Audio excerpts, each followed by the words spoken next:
Let's rev it up! Because I am sure hungry for one. Help! Help! What's up, guys? This is Jordan and Jake and Adam with Dirty Yugi and the boys today. Adam, why don't you tell us about the deck? Today we have a Shaddoll profile. These are all my cards. You're just camera shy.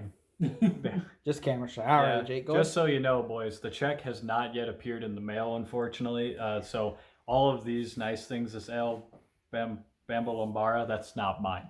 But I do have a pretty good amount of experience with this deck. This is Shaddoll Invoked. I think this is one of the better decks in the format. It's easily a tier 1 deck. I think it's probably the best in my opinion. I've played it a lot on stream. That's twitch.tv/MamboYGO. I think it's really good. It might be worse than Dino, but if you play this deck correctly, it's really strong. But let's get into it. Starting with the main deck. So the Shaddoll lineup is pretty standard. It's 2 Beast. And you have 3 Squam, because this will bury anything, so you can maximize how many effects you're getting in a turn. 3 Hedgehog. I like Hedgehog a lot. This deck loses if you don't open a fusion spell. This is mostly my build, by the way, but being able to set this sometimes can win you the game if your opponent's bad, or they just don't have a way to really deal with it that efficiently. We all theorized it together. Fair enough, but being able to also just add another monster to your hand can be very important, especially, like, this deck it's a resource deck. You just want to have cards, and because you're pretty much able to out everything through the use of Construct in the extra deck. So the Hedgehog being able to add more stuff to the hand and kind of keep stuff flowing is good. Dragon, outs random stuff. Wendy, we all know how good Wendy is. 1 Ariel, because it's pretty situational, but she's really good, comes up pretty often, honestly, and then being able to banish 3 is also really good. That's the Shaddoll core of it. We have 3 Alistair. It's nice that Alistair and Shaddoll kind of just found a way to work together, because these were 2 pretty cool engines that never really took off. So it's nice that they finally found each other. But just being able to add a polymerization to your hand is really important for this deck. And then obviously with MR5, you can now set up like Construct, Mechaba, anything else. Like, it's crazy. Mechaba is pretty good. It's okay. It is okay. Trick Clown, the standard target for Construct, so you can just extend. No damage juggler? No damage juggler. Damage juggler is fine, but generally there's just better cards you can play, honestly. Space in this deck can be kind of tight because your Shaddoll package is this is pretty a standard Shaddoll package, and you kind of need all those names. Damage juggler you take out mostly for like the invoked engine more than anything. It's an idea for more lights, but it seems like you just want to grind with the deck, so we're unsure if you need all those lights. For sure. Yeah, I mean, there's 2 Construct in the extra, and you also have things like Secure Gardener as well, so it's not super important. Sometimes Damage Juggler can kind of just be a brick, too, where you see it after the Trick Clown's already come out, and you're like, well... Yeah, it's not a fusion spell, so sometimes it's a brick. Exactly. That's hitting the nail on the head. 3 Ash. It's just good card, really. It's hard to say what the best hand traps are going to be this format. I think Ash is really good because it's good against this deck in particular, against Shaddoll Fusion. It was okay against Salad. It can kind of force their play to be weird. It's good against like Eldritch, so they can't summon out of deck. It's good. It's okay, but not amazing against Dino. It's probably the best one. I think Veil or Imperm could be the 2, though. 3 Shaddoll Fusion, 3 L Shaddoll Fusion. So I got some really good advice. I'm just going to kind of do a quick aside from a good friend of ours, Go Tanks. Shoutouts to Go Tanks. He said the words when I was like talking to him, and he said the words, in Yu-Gi-Oh! Sometimes just doing less is more. Like, just not trying to overextend and just keep your play simple usually will win you the game. Once he told me that, I realized that this is the best card in the deck, and basically all you need to do, it doesn't matter what your first turn play is, all you gotta do is set this and have a win to live. You can probably win 9 games out of 10 just doing that. That's all you need to do.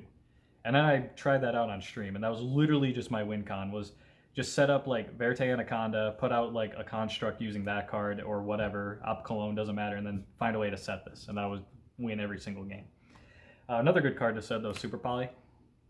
I don't think a lot of people are maining this. I think this card's insane. It's also just a fusion spell. You can just set, if your hand is just absolute trash, set a Shaddoll, set this, can still win you the game.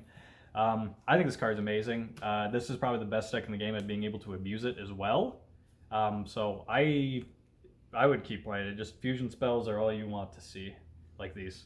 I'm surprised it's still a 3. It shouldn't be. That's a discussion for another day.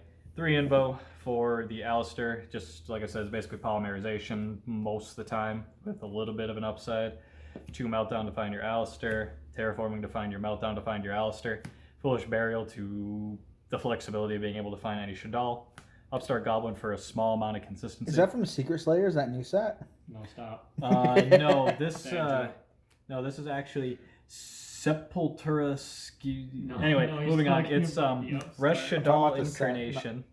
Oh, my bad. And then I was trying to. Resh Shaddoll is really good. Being able to, I like this card a lot just because even if you draw it, it's not a break because you just summon back Winda or Construct. It's great. In grind games, it's very, very good to just summon back the Construct, send another card, and when the Construct goes back to your grave, you're going to add that back to your hand to loop it. It's like a Seer Dante loop. Correct. 2 Dino Mischiefs. This outs everything. Literally everything. This is your out to things like Mystic Mine. Triggers dolls. Also triggers a doll effects. Because this, you can't read it because it's Italian or whatever. But yeah. And then French, thank you. you target a card on the board, and then on resolution, send the card to the graveyard, which means if you discard a Beast, a Wendy, anything, that means you get your effect, which is another reason why I like 3 Hedgehog, because if you open this and you Hedgehog, you can put a Wendy or something in hand, and then you can set that up for next turn with the Dino Mischiefs, and you're outing everything. Avermax, even like Fortress Megaclops, it banishes like the Eldritch guy, it banishes Sunlight Wolf, so it gets around Balinks and things like that. No, that's a 39 card deck, right? Essentially. Technically, because you do have the upstart in there, which I think is part of the reason you want to play that, because you just want to see your fusion spells, right? So technically playing a 39 card deck helps with that a lot. Extra deck, What? Construct. Is there just one in here, Adam? I don't know where it went. It's probably in the back. Oh, there it is. My bad, I guys. was about to run somewhere and grab a second one. I was like, no, stop. Yeah, forgive our technical difficulties there. 2 Construct. I was really confused for a sec. 2 Winda. Yeah, you both. Like I said, there's not much to say about these. Construct is obviously one of the strongest, not one of the strongest cards ever printed, but it's an insanely good card. Outs a lot of stuff that's problematic. And of course, what it does that's most important is it sends out Shaddoll Fusion to the graveyard so that you can get to this on your opponent's turn. That's really the most important thing it does, believe me, kids. App Cologne. All right. So App Clone has a little. There's a little neat interaction with App Clone. Mm-hmm. If you return a monster from the graveyard to the extra deck, you don't have to discard. True. Yes, so correct. it actually recycles this, so it's actually a third copy of this or this, and it also searches Shaddoll from the Shaddoll Fusion or All Fusion from the deck. Yeah. This is also like it's just a neat card all around. That interaction in particular is great. Sometimes the discard is also really good, but the negate effect I think is kind of under talked. It actually comes up. For me, it came up fairly often in my experience with the deck. No, it's very good. Yeah, it's very good. Helpful. For your invoked cards, you have Mechaba, Purgatrio. I like Ragin in the deck personally because the first Shaddoll you're sitting in the graveyard is Wendy, and Ragin rather gives you interaction that's good for you only because it can recycle your flip effects of your Shaddolls and give you interaction on your opponent's turn. It's kind of like a food for thought tech, but I think it's really good. These are the 2 more standard ones. Mechaba obviously giving you that pseudo Omni Negate and Banish, and then Purgatrio being able to break boards through things like a Dark Ruler No More and things like that, or just no interaction on your opponent's side. I forgot about Kaliga. Obviously, Winda Kaliga is a great win condition. This card in general is really good if you set it up behind a Winda as well. All right. Then Starving Venom, because we play Super Poly, just generic Super Poly target. It's the only generic one we play because, again, it's Shaddoll. It's the best deck that abusing it. Almirage and Secure Gardener for your Alistair, so that way Alistair can find a way into Construct as long as you have a Shaddoll in hand. Well, technically not, because Invocation has to send from hand, and it can't send from field, but regardless, it is a good way to easily get a light and a fire engrave. Petal Plant Verte Anaconda. I don't think I need to talk much about why this card's insane.